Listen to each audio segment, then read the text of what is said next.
In this age of mechanical efficiency, with more than 14 million new cars coming into the world every year, thousands of motorists are getting their pleasure out of the models of yesterday.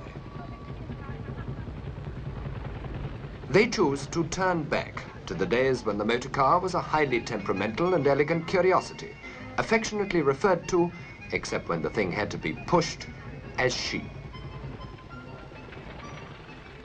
Of all the motoring fraternity, this is the most enthusiastic section. Today, members of nearly 100 veteran and vintage car clubs throughout Britain show off their cars at every opportunity. This elegant little 1913 Humberette, which cost £145 new, has still only motored 8,000 miles, and over the last 8 years has won 24 prizes. Cars must be in running order, well turned out, and conform to their original specification as far as possible. While the disposal of 10 and 20-year-old cars is becoming a national problem, this passion for collecting really old vehicles has rocketed prices of veteran cars to as much as 10 times their original cost. At yards like this one in Berkshire, old crock enthusiasts search for the prize that will probably require hundreds of hours of hard work to restore. Like this old-timer. Looks pathetic, doesn't it? But with plenty of love and patience, it could become a little beauty once more. Spare parts for old vehicles are a major problem, and inquiries come in from all over the world.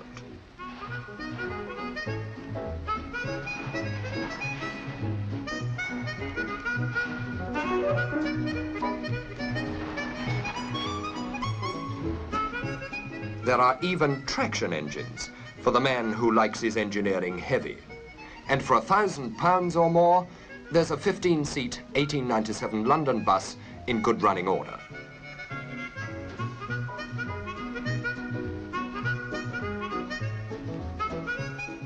An engineering firm in Surrey has its own old fire engine club. When the day's work is finished, club members move across to the workshop and get on with their hobby. They're completely rebuilding a 1914 model, and they keep a 1929 and another 1914 fire engine in running order.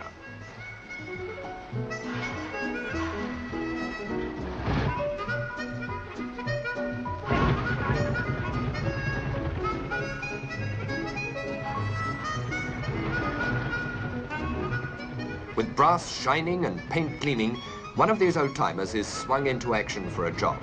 But she doesn't fight fires anymore. Although fully operational, nowadays she sets off at a fine clip to lend colour to fetes, rallies, and to help the local mayor on ceremonial occasions. The Model T Ford was the first mass-produced car in the world, and during its production from 1908 to 1928, just over 15 million were built. This 1912 model is still used as a general runabout in East Anglia.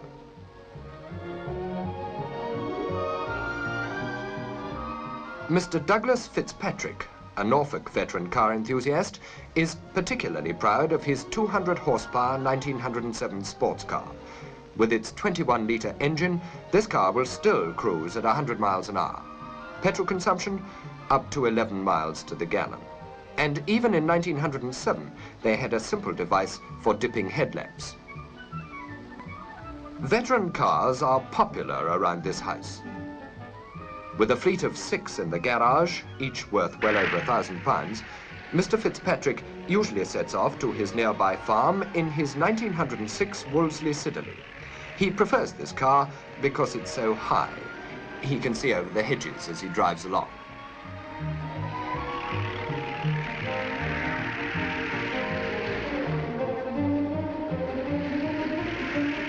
Vintage cars from 1914 to 1930 and later date thoroughbred sports cars have their own club with nearly 5,000 members, and they hold regular race meetings. 170 entries turned up for a wet afternoon sport at Silverstone. And all the well-known makes of pre-war motor racing days were there. Alfa Romeo, Bentley, Bugatti, Fraser-Nash, Delage, and many others.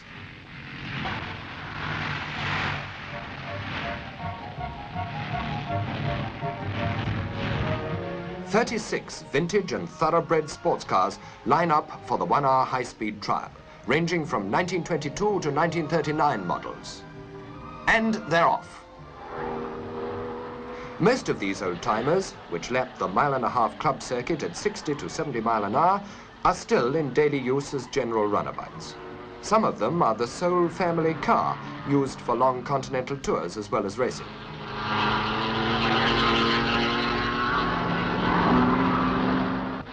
The second Lord Montague of Bewley was a pioneer of motoring in Britain. He bought his first car in 1898, and his son, the present Lord Montague, has made the family house at Bewley in Hampshire a meeting place for veteran and vintage car enthusiasts from all over the world. As the cars stream through the tiny village for a rally on the estate, other visitors arrive with veteran cars shipped from America, South Africa, and a strong contingent from the continent.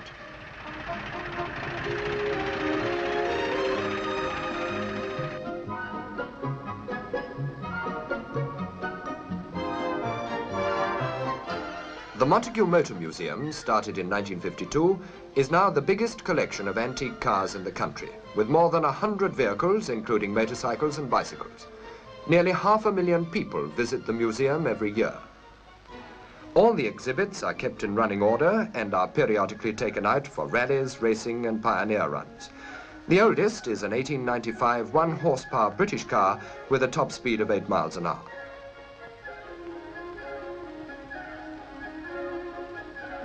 The museum workshop keeps the vehicles in their original condition, making parts when spares cannot be found.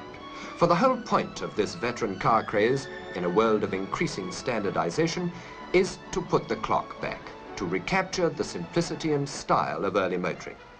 This is best seen in the annual London to Brighton run, when many competitors even wear clothes of the period of their car for the 50-mile jaunt.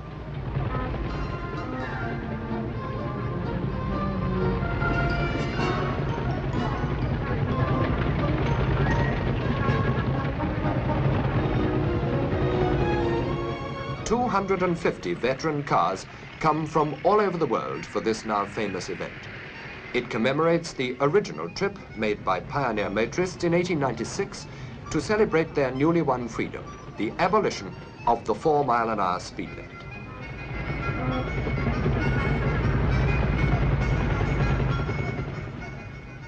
Not all the old-timers reach Brighton, of course, but the incredible thing is that most of them do.